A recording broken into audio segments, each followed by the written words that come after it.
Pakistan is no newcomer to monsoon rains. They usually experience violent rains each year from June to September. This time, however, since June 2022, the rain just kept coming. It was more fierce and devastating than most years, and eventually, the water had nowhere to go. The historic flooding in Pakistan has led to a loss of 1,100 lives and cost $10 billion loss since mid-June 2022. Over 33 million people have been affected, and one-third of the country is submerged. According to UN Chief Antonio Guterres, the Pakistani people are facing a monsoon on steroids, and the relentless impact of epochal levels of rain and flooding took over more than 1,000 lives and left many more injured. According to NASA, some provinces have already received 5 to 6 times their average annual rainfall. That is a staggering amount, considering the average consists of 30 years of data, including the year 2010, when 2,000 people lost their lives during the most destructive monsoon flooding in the country's history. Across Pakistan, torrents of floodwater have burst away mountainsides, swept buildings off their bases, and whooshed through the countryside, changing whole districts into inland seas.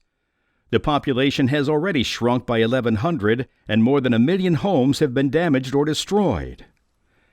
After nearly 3 months of constant rain, much of Pakistan's farmland is now submerged, growing the specter of food shortfalls in what is likely to be the most damaging monsoon season in the country's history. We are using boats and camels, whatever means possible, to deliver relief items to worst-hit areas. We're trying our best, but our province was hit worse now than the 2010 floods, said Faisal Amin Khan, a minister in the mountainous Khyber Pakhtunkhwa province, which has been badly affected. Can you imagine the need to use camels these days to reach the affected areas?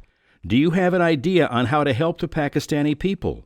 Let us know in the comments. In 2010, flooding took over 1,700 lives while leaving millions homeless. Talking about that time, the Secretary General of the United Nations, Ban Ki-moon, named the disaster the worst he had ever seen. The dilemma unfolding this summer is a result of the current extreme weather event in a country often listed as one of the most unsafe to climate change. This spring, Pakistan started experiencing record-breaking, drought-intensifying heat, which scientists conclude had been 30 times as likely to arise because of human-caused global warming.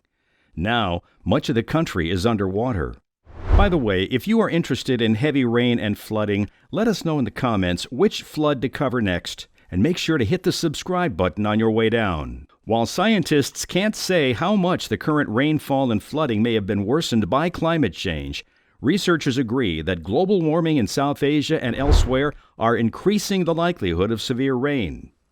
When it falls in an area also dealing with drought, it can cause severe damage by causing distressing rhythm between far too little water and far too much in just a blink. If that rainfall were distributed over the season, maybe it wouldn't be that bad. Our systems are just not designed to manage that, said Deepti Singh, a climate scientist at Washington State University, Vancouver. Alternately, strong cloudbursts are ruining crops and washing away infrastructure, with huge consequences for vulnerable societies, she said. Pakistan is already surrounded by skyrocketing food prices and political instability, leaving the country's government shaky distinctly when leadership is most critical. The previous Prime Minister, Imran Khan, was forced out of office in April. This month was loaded under anti-terrorism laws amid a power struggle with the present leadership. In the city of Karachi, Afzal Ali, a 35-year-old garment factory worker who earns just over $100 a month, said that prices for basic food items like tomatoes had fourfolded in the recent few days since the rains have heightened again. Everything has become expensive because of rising petrol prices, and the recent floods will further make the situation worse, he said. Pakistan's finance minister, Miftah Ismail, was reported by local news agencies as saying that the floods and accompanying increases in food prices could persuade the government to reopen certain trade routes to India to ease supply issues, regardless of persistent tensions between the two countries. India has been so affected by drought this year that it has fiercely decreased its food exports. That decision ingrown fears of a prolonged global food crisis, spurred partly by huge wheat and fertilizer supply reductions after Russia invaded Ukraine, the main wheat producer. Pakistan's compounding economic and political issues, exacerbated by pandemic-era economic indolence and a weakening currency, will be further deep-rooted by this year's floods.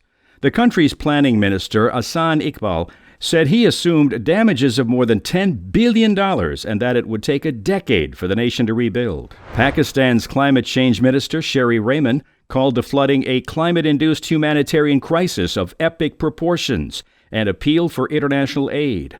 Only around $50 million is allotted to Pakistan's climate change ministry in this year's budget, indicating a shortage of almost one-third as the government tries to reduce spending. One business owner hopeful for government assistance is Mohammed Saad Khan, owner of the Riverdale Resort, a hotel along the steep lining of the Swat River in the Hindu Kush Mountains near the border with Afghanistan.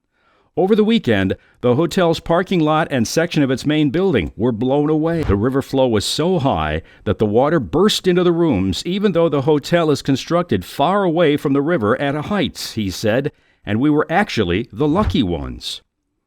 Pakistan's National Disaster Management Authority said this year's floods has so far damaged 162 bridges and that over 2,000 miles of roads were washed away. The chairman of the Pakistan Red Crescent, Abrar-ul-Haq, said that the assortment of flooding and high temperatures expect the worst is yet to come because situations were perfect for spreading waterborne diseases. Some argue that Pakistan's low levels of resilience and repeated need for disaster aid are not just matters of weak governance, but historical injustices.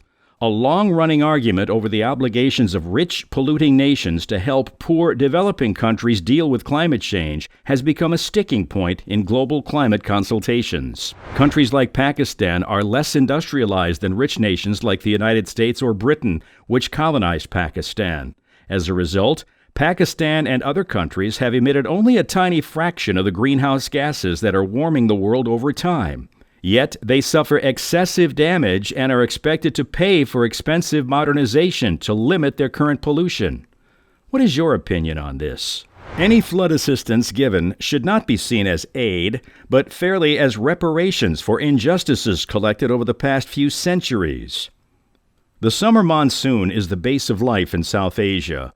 A relatively reliable rainy season is important for agriculture to thrive across a region of well over 1 billion people.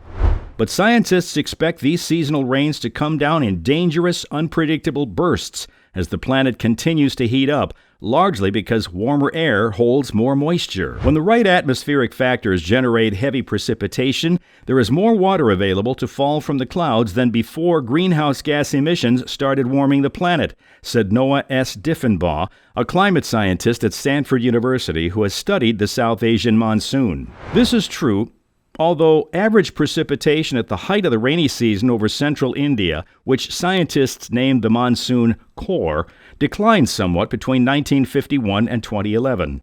Dr. Diffenbaugh and his colleagues found in a 2014 study. The cause for this apparent paradox, he said, is that the monsoon has become more unstable. Stronger downpours have been integrated with longer dry spells. Instead of the steady rains that nourish crops, more precipitation comes intermittently. Extreme turns between dry periods and deluges can be part of a broader social and economic crisis cycle.